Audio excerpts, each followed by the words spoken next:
Hello students, एक बार पुनः आप सबका आपके अपने यूट्यूब चैनल्स के ऊपर हार्दिक स्वागत है। हम कर रहे थे 10th क्लास का भूगोल विषय का फर्स्ट लेसन और अब तक हमने जो किया था वो संसाधन और संसाधनों का वर्गीकरण, यानी कि सबसे पहले हमने किया था संसाधन की डेफिनेशंस कि किसे कहा जाता है संसाधन। उसके पश्चात हमने किया था संसाधनों का वर्गीकरण किस किस आधार पे किया जाता है। आज हम उसी को आगे बढ़ाते हुए फर्स्ट लेसन्स को आज हम करेंगे। वो रहेगा हमारा जो विषय रहेगा वो होगा भू उपयोग प्रारूप। ये जो है वो एक महत्वपूर्ण क्वेश्चंस के रूप में इन्वॉल्व किया जाता है लेसन्स के अंदर, और लॉन्ग आंसर टाइप क्वेश्चंस में इसको हम याद कर सकते हैं। तो चलिए स्टार्ट करते हैं। जो हमारा जो क्वेश्चन है वो है भू उपयोग प्रारूप किस प्रकार का भारत में देखने को मिलता है। ठीक है, इसके अतिरिक्त इसी क्वेश्चन के सेकंड पार्ट के अंदर इसमें शामिल कर लिया जाता है कि 1960 to 61 टू एट प्रेजेंट, यानी कि वर्तमान तक जो वन क्षेत्र है उसमें कमी आई है, उस कमी का क्या कारण रहा है। इस क्वेश्चन के दो पार्ट कर दिए जाते हैं कि भारत में भू उपयोग प्रारूप का वर्णन कीजिए और 1960-61 से वर्तमान समय तक वन क्षेत्र में आई कमी के क्या कारण है उनकी व्याख्या कीजिए। तो उसको कंप्लीट क्वेश्चन को दोनों को पार्ट्स को एक साथ हम शामिल करके उसका अध्ययन करेंगे, अच्छी प्रकार से समझने की कोशिश करेंगे। तो चलिए स्टार्ट करते हैं। सबसे पहले हम बात करेंगे भू उपयोग।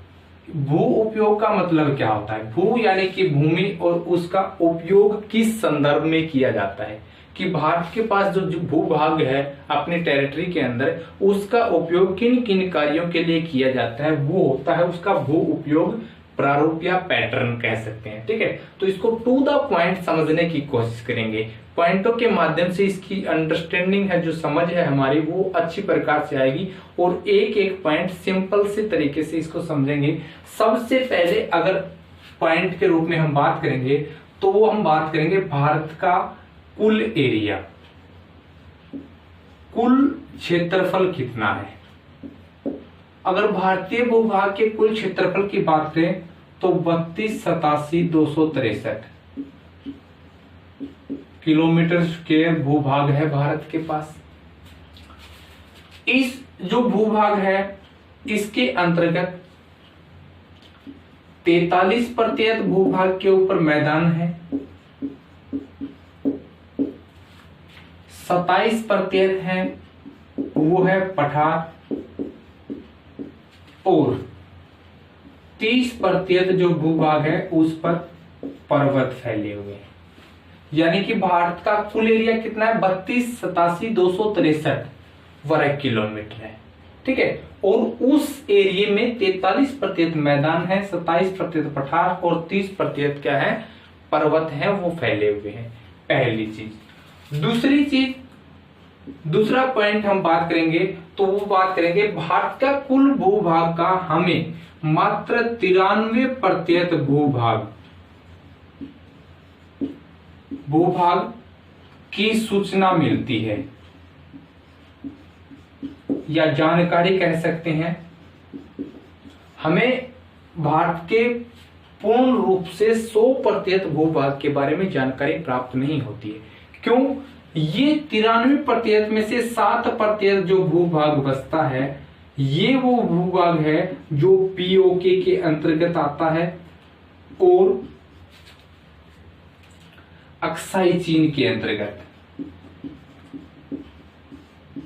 अक्साई चीन यानी कि चाइना द्वारा अधिकृत और पाकिस्तान द्वारा अधिकृत जो जम्मू कश्मीर का जो एरिया है वो इसके अंतर्गत 7% भूभाग बच जाता है, जिसके बारे में हमें भू उपयोग के बारे में जानकारी प्राप्त नहीं होती है। ठीक है, तो हमें भारत के कुल भूभाग का 93% भूभाग के बारे में जानकारी हासिल होती है। ये तो हमारा सेकेंड पॉइंट। थर्ड पॉइंट अगर बात करें हम तो ज्ञात भूभाग का, यानी कि 93% भूभाग में से ज्ञात भूभाग का हमें 54% जो भूभाग है उसके ऊपर कृषि की जाती है। यानी कि भारत के 54% भूभाग है उसका उपयोग है वो किसके लिए किया जाता है, कृषि के लिए किया जाता है। लेकिन ये जो भूभाग है ये संपूर्ण देश के संपूर्ण राज्यों में समान रूप से कृषि के लिए उपयोग नहीं है।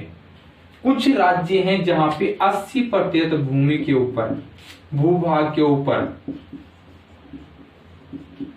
कृषि की जाती है। फॉर एग्जाम्पल के तौर पर हरियाणा है और पंजाब है। पंजाब और हरियाणा में 80% भूभाग के ऊपर कृषि की जाती है। इसके विपरीत कुछ राज्य ऐसे हैं जहां पे मात्र 10% भूभाग के ऊपर क्या की जाती है, कृषि की जाती है, जिसमें पूर्वोत्तर के राज्य कह सकते हैं हम। पूर्वोत्तर के जिसमें अरुणाचल प्रदेश, मणिपुर, नागालैंड जो है वो इस तरह के जो राज्य हैं पूर्वोत्तर के वो इसमें शामिल है, जिनमें मात्र 10% भूभाग के ऊपर क्या की जाती है, कृषि की जाती है। क्योंकि ये जो पूर्वोत्तर के राज्य ये वन क्षेत्र के अंतर्गत या जो पर्वतीय क्षेत्र है उसके अंतर्गत ज्यादा शामिल होते हैं। तो यहाँ पे जो उबड़ खाबड़ जो है धरातल होने के कारण या वन क्षेत्र ज्यादा होने के कारण मात्र 10% भूभाग है वो किसके लिए, कृषि के लिए उपयोगी है। नेक्स्ट जो पॉइंट की बात करें हम तो कृषि के पश्चात भारत का 21.34% भूभाग है वो वन क्षेत्र के अंतर्गत शामिल होता है। यानी कि वनों के रूप में भूभाग का उपयोग होता है वो कितना होता है, 21.34%, जो बहुत कम है। भारत में जो फर्स्ट जो वन पॉलिसी आई थी, फॉरेस्ट जो पॉलिसी आई थी वो पॉलिसी आई थी 1953 को। इस वन नीति के अंतर्गत भारत में कुल भूभाग का 33% वन क्षेत्र होना चाहिए। और ये बहुत इंपॉर्टेंट क्वेश्चन है, ये एग्जाम में आ चुका है कि भारतीय जो वन नीति है उसके अंतर्गत कुल भूभाग का कितने प्रतिशत वन होना चाहिए। तो 33% वन क्षेत्र होना चाहिए, लेकिन वर्तमान में मात्र 21.34% भाग है वो वनों के रूप में उपयोग किया जाता है। ठीक है, तो धीरे धीरे वन क्षेत्र वो क्या है, कम है। इसके अतिरिक्त नेक्स्ट जो पॉइंट हमारा रहने वाला है वो है बंजर भूमि। देश के कुल भूभाग का 12% भाग है वो बंजर भूमि के रूप में उपयोग किया जाता है।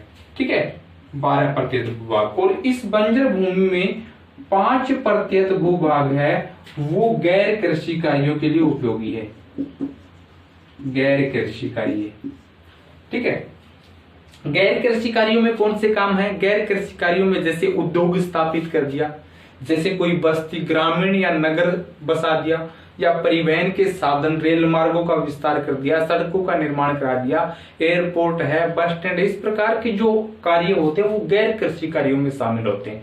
तो उनके लिए 5% भूभाग है, भूमि का उपयोग है वो देश के अंदर किया जाता है। ठीक है, तो 12% बंजर भूमि के रूप में जो इस पे कृषि नहीं की जाती, उसमें 5% वो गैर कृषि कार्यों के अंतर्गत शामिल होता है। नेक्स्ट जो हमारा पॉइंट है वो जो है वो है चारागाह भूमि।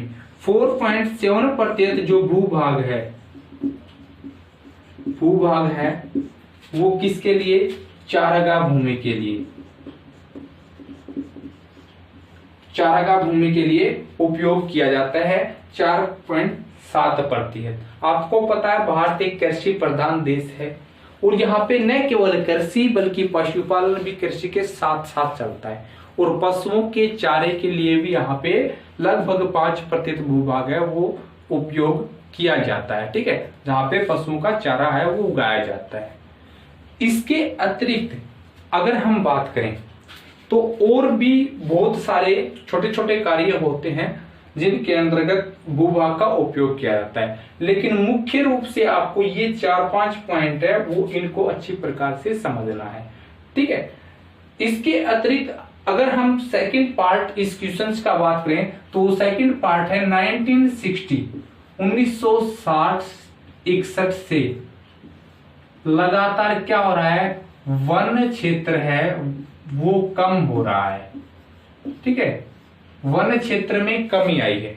1960-61 में देश में 45% भूभाग के ऊपर वन थे, 45% भूभाग पे वन थे, जो 2015 के अंदर 21.34% हो गए हैं। आधे से भी कम हो गया है वन क्षेत्र। इस वन क्षेत्र में कमी का क्या कारण हो सकता है? ठीक है, तो इसकी कमी का प्रमुख कारण, कुछ कारण है, जैसे तीव्र गति से बढ़ती जनसंख्या। ठीक है, जो जनसंख्या है वो एक महत्वपूर्ण फैक्टर के रूप में काम करता है वन क्षेत्र में कमी के लिए। क्यों? क्योंकि जो तेजी के साथ जो जनसंख्या बढ़ेगी अगर किसी देश की, तो उस जनसंख्या के बढ़ने के साथ साथ उसकी डिमांड भी बढ़ती जाती है, उसकी मांग भी, उसकी आवश्यकताएं भी बढ़ती जाती हैं। सबसे पहले तो उसके लिए भोजन की आवश्यकता होगी, और भोजन की आवश्यकता के लिए क्या करना पड़ेगा? कृषि भूमि का विस्तार करना पड़ेगा, और कृषि भूमि के विस्तार के लिए वनों की बड़े पैमाने पर कटाई की जाएगी। दूसरी चीज क्या रहेगी? जनसंख्या बढ़ेगी तो उसके लिए आवास की सुविधा चाहिए, उसके लिए घर चाहिए होंगे, और घरों का निर्माण करने के लिए क्या होगा? भूमि का उपयोग करना पड़ेगा। और भूमि कहां से आएगी? वन क्षेत्र के अंतर्गत वनों को साफ करके उसका एक आवास के रूप में बंदोबस्त करना पड़ेगा। ठीक है, इसके अतिरिक्त इसको रोजगार चाहिए। रोजगार के लिए क्या लगाना पड़ेगा? उद्योग स्थापित करने पड़ेंगे। और उद्योग कहां पे? उद्योग वन क्षेत्र को साफ करके उद्योगों की स्थापना करनी पड़ेगी। ठीक है, तो जो जो जनसंख्या तेजी के साथ बढ़ रही है, तो मनुष्य की आवश्यकताएं भी बढ़ी हैं समय के साथ साथ, और उन आवश्यकताओं की पूर्ति करने के लिए चाहे कृषि भूमि का विस्तार हो, उद्योगों की स्थापना हो, उसके लिए आवास की सुविधा हो, या अन्य सुविधाओं के लिए क्या करना पड़ा? वनों की बड़े पैमाने पर कटाई की गई।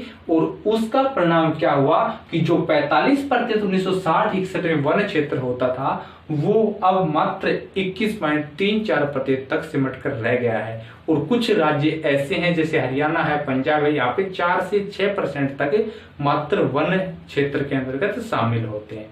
ठीक है, तो ये सिंपल सा क्वेश्चन है भारत में भू उपयोग प्रारूप का। इसको एक बार फिर से रिवाइज कर देता हूं कि भारत का कुल भूभाग है, वो एरिया है उसका 32,87,263 वर्ग किलोमीटर इसका कुल क्षेत्रफल है। इस कुल क्षेत्रफल में 43% मैदान, 27% पठार और 30% है वो पर्वत क्षेत्र के अंतर्गत आते हैं। इस भूभाग का मात्र 93% भूभाग के बारे में हमें जानकारी मिलती है। क्यों मिलती है? वो 7% हिस्सा है, वो कौन सा है? वो 7% हिस्सा वो है जो पाक ऑक्यूपाइड कश्मीर, पाकिस्तान अधिकृत कश्मीर और चाइना अधिकृत कश्मीर जो है साइचीन जिसको बोलते हैं, वो इसके अंतर्गत आता है, जिसके बारे में हमें जानकारी नहीं मिल पाती है। इसके अतिरिक्त 54% भूभाग है वो कृषि के अंतर्गत आता है। कुछ राज्यों में 80% भूभाग कृषि के रूप में उपयोग किया जाता है, कुछ राज्यों में 10%। आप समझ सकते हैं हरियाणा, पंजाब और पूर्वोत्तर राज्यों के रूप में। इसके अतिरिक्त 21.34% वन क्षेत्र के अंतर्गत। अकॉर्डिंग टू फॉरेस्ट पॉलिसी 1952-53 के अंतर्गत 33% वन क्षेत्र होना चाहिए, इसकी तुलना में बहुत कम है। अगर हम पर्वतीय क्षेत्र के अंदर बात करें तो पर्वतीय क्षेत्र में 50% भूभाग के ऊपर वन होने जरूरी होते हैं, लेकिन वहां पे भी कमी देखने को मिलती है। इसके अतिरिक्त 12% भूमि है वो बंजर भूमि के रूप में है, जिसपे कृषि नहीं की जा सकती है, अनुपजाऊ है या वो गैर कृषि कार्यों में उपयोग की जाती है, जिसमें 5% भूमि गैर कृषि कार्यों जैसे आवास के रूप में, जैसे नगरों की स्थापना, जैसे परिवहन, सड़क मार्ग, रेल मार्गों के विस्तार के लिए उपयोग की जाती है। इसके अतिरिक्त लगभग 5% 4.7% जो भूभाग है वो चारागाह भूमि या पशुओं के चारे के उत्पादन के लिए इसका उपयोग है वो किया जाता है। और अगर हम बात करें तो 1960-61 से वर्तमान तक वन क्षेत्र में कमी का प्रमुख कारण क्या रहा है? वो है जनसंख्या की तीव्र गति से बढ़ती हुई जनसंख्या और उसकी बढ़ती हुई जो आवश्यकताएं हैं, उसकी जो बढ़ती हुई जो डिमांड है, उसके लिए कृषि भूमि का विस्तार या उसके लिए आवास की सुविधा उपलब्ध कराने के कारण क्या रहा? वन क्षेत्र है उसकी अंधाधुंध कटाई हुई। और उसका परिणाम क्या हुआ कि जो 45% भूभाग 1960-61 वन क्षेत्र से ढका हुआ था, वो आज 21.34% तक सिमट कर रह गया है। ठीक है, तो इसको एक दो बार चीजों को समझोगे। डाटा इतने हार्ड नहीं है, बिल्कुल सिंपल करके बताने की कोशिश की है इनको, तो आप इनको देखोगे एक दो बार लिख के देखोगे तो आसानी से इसको याद कर लोगे। ज्यादा परेशानी होनी नहीं चाहिए मेरे हिसाब से। ठीक है, तो ये लॉन्ग आंसर टाइप क्वेश्चंस भी कह सकते हैं। बाद में भू उपयोग प्रारूप का वर्णन कीजिए, फर्स्ट लेसन के अंदर ये first long answer type questions हो सकता है। ठीक है, तो आज के लिए इतना ही, ज्यादा लंबा नहीं करेंगे वीडियो को। नेक्स्ट वीडियो के अंदर हम एक नए टॉपिक्स के साथ पुनः हाजिर होंगे। थैंक यू, धन्यवाद।